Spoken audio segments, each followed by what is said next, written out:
जलाल खान सुना है मेवाड़ के राजा उदय सिंह की मौत हो चुकी है।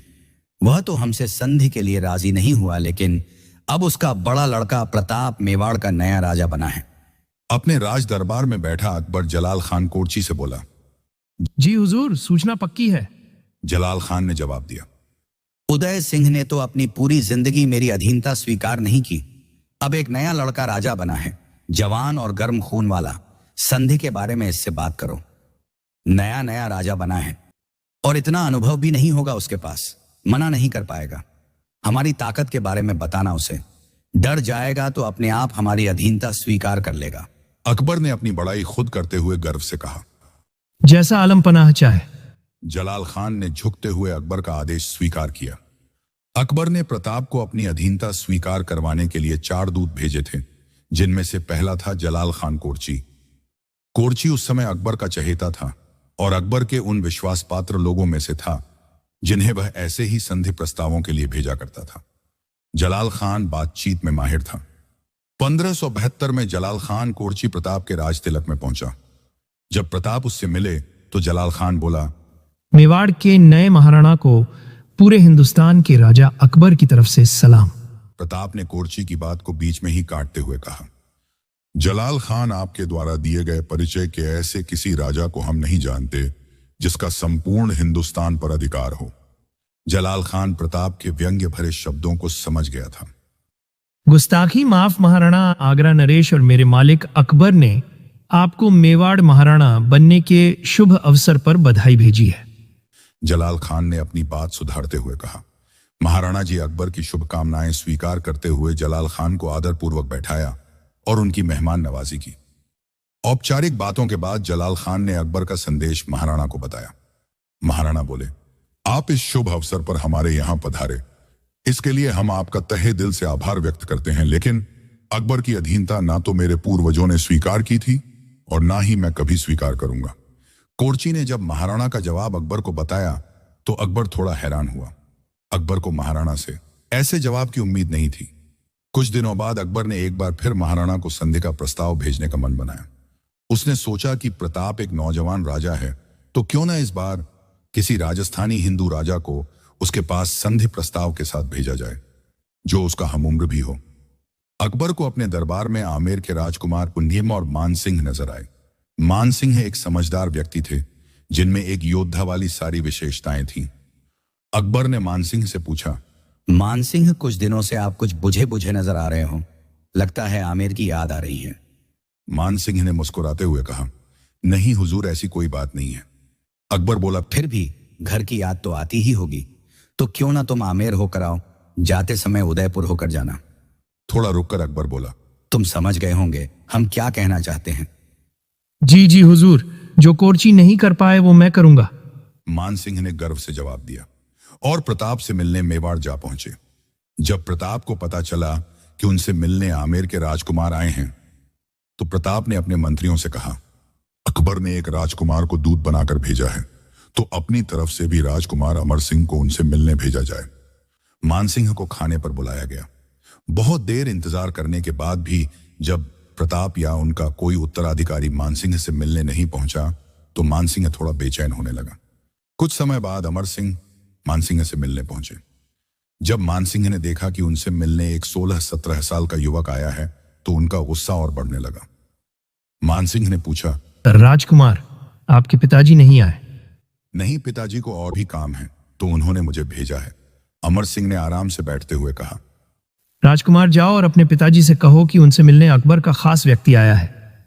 मानसिंह ने नाराज होते हुए कहा, मानसिंह जी, बेफिजूल की बातों के लिए आपके पास वक्त होगा, मेरे पिताजी के पास नहीं है। अमर सिंह बोले। अमर सिंह की यह बातें मानसिंह को चुभ गई। वह तमतमाते हुए अपनी जगह खड़ा हुआ और अमर सिंह से बोला, इस बदसलूकी का हिसाब मैं तुम दोनों बाप बेटे से लेकर रहूंगा। बदला लेने आओ तो अपने फूफा जी को साथ लेकर आना, अमर सिंह ने व्यंग्य भरे शब्दों में कहा। मानसिंह की बुआ की शादी अकबर के साथ हो रखी थी, जिसका मजाक बनाते हुए अमर सिंह ने मानसिंह को यह बात कही। अमर सिंह की बातों ने आग में घी का काम किया और मानसिंह गुस्से में पैर पटकता हुआ वहां से जाने को हुआ। अरे मानसिंह जी, रुकिए तो, बात तो सुनिए, जाते हुए आप पाली होते हुए चले जाना। अमर सिंह फिर बोले, क्यों? मानसिंह ने गुस्से से पूछा। जब आप वापस अकबर के पास जा ही रहे हैं तो जाते हुए अपनी बुआ जी के लिए पाली के सोजत से मेहंदी लेते जाना, वहां की मेहंदी का रंग अच्छा चढ़ता है, अमर सिंह ने उसी अंदाज में कहा। एक तो जून के महीने में राजस्थान की तपती रेत और ऊपर से अमर सिंह की यह उपहास भरी बातें सुनकर मानसिंह का पारा चढ़ गया और वह गुस्से में लाल पीला होता हुआ वापस अकबर के पास पहुंचा। मुझे अभी के अभी सेना दीजिए। उस घमंडी प्रताप और उसके बदतमीज लड़के अमर सिंह को मैं बताऊंगा कि मैं कौन हूं। मानसिंह गरजते हुए बोला।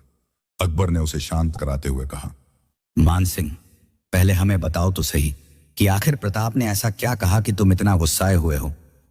हुजूर, प्रताप तो मुझसे मिला ही नहीं, बल्कि उसका बदतमीज लड़का मुझसे मिलने आया था। और मानसिंह ने अकबर को सारी बात बताई। एक बारगी तो अकबर को भी मानसिंह की बेइज्जती में खुद की बेइज्जती नजर आई, लेकिन फिर उसने सोचा कि शायद उसे मानसिंह की जगह प्रताप की हैसियत के बराबर के दूत को बातचीत के लिए भेजना चाहिए था। अकबर ने मानसिंह को समझा बुझाकर शांत कराया और मानसिंह के पिता भगवंत दास की ओर देखा। अकबर क्या कहना चाहता है यह भगवंत दास समझ चुके थे, तो इस बार अकबर की ओर से आमेर के राजा भगवंत दास प्रताप के पास समझौते का प्रस्ताव लेकर पहुंचे। जब भगवंत दास जी मेवाड़ आए तो बकायदा प्रताप उनसे मिलने के लिए आए। भगवंत दास ने प्रताप को समझाते हुए कहा, देखो प्रताप, अकबर एक बड़ा राजा है जिसकी फौज का सामना आप लोग नहीं कर पाओगे। इसी वजह से हमने भी अकबर से संधि की है, तो मुझे ऐसा लगता है कि आपको भी अकबर का यह संधि प्रस्ताव मान लेना चाहिए। प्रताप बोले, भगवंत दास जी, आपको याद होगा आज के 50 साल पहले मेरे दादाजी महाराणा सांगा अकबर के दादाजी बाबर के खिलाफ लड़े थे। उस लड़ाई में आपके दादाजी राजा पृथ्वीराज भी हमारी तरफ से लड़ते हुए शहीद हुए थे। माना कि अब मेवाड़ के पास उतनी शक्ति नहीं है, लेकिन जोश और स्वाभिमान अभी भी वैसा का वैसा है। अगर आप अकबर के खिलाफ कोई युद्ध लड़ते हैं तो मैं खुशी खुशी आपके झंडे के नीचे लड़ने को तैयार हूं, लेकिन अकबर के झंडे के नीचे लड़ना मुझे मंजूर नहीं। जब बातचीत किसी नतीजे पर नहीं पहुंची तो भगवंत दास भी खाली हाथ लौट आए। अकबर फिर भी धीरज अपनाता है और एक और दूत के साथ अंतिम संधि प्रस्ताव भेजता है। इस बार अकबर ने अपने वित्त मंत्री टोडरमल को प्रताप के पास भेजा। जब प्रताप टोडरमल से मिले तो टोडरमल ने कहा, प्रताप, मैं जानता हूं कि आप अकबर की अधीनता स्वीकार नहीं करोगे, इसके लिए मैं आपकी तारीफ भी करता हूं, लेकिन मैं अकबर का वित्त मंत्री हूं और मुझे पता है कि अकबर मेवाड़ के खिलाफ 100 साल तक भी युद्ध करें तो भी उसकी धन संपत्ति में कमी नहीं आएगी। लेकिन क्या मेवाड़ के पास इतनी धनराशि है जो अकबर का इतने लंबे समय तक सामना कर सकती है? माना आपके पास साहस और स्वाभिमान है, लेकिन इन सब चीजों के अलावा धनी एक महत्वपूर्ण हिस्सा है जिसके बिना युद्ध करने की कल्पना भी नहीं की जा सकती। टोडरमल की बात सुनकर अकबर प्रताप शांत स्वर में बोले, मैं आपका धन्यवाद करता हूं कि आप मेवाड़ की भलाई के लिए सोचते हैं, लेकिन मेवाड़ शेरों की धरती है। शेर भूखा मर जाएगा लेकिन घास नहीं खाएगा। आपसे निवेदन है कि आप अकबर से कहिए कि प्रताप ने तलवार तैयार कर ली है, अब वह भी युद्ध की तैयारी कर ले। मेवाड़ युद्ध करेगा, संधि नहीं।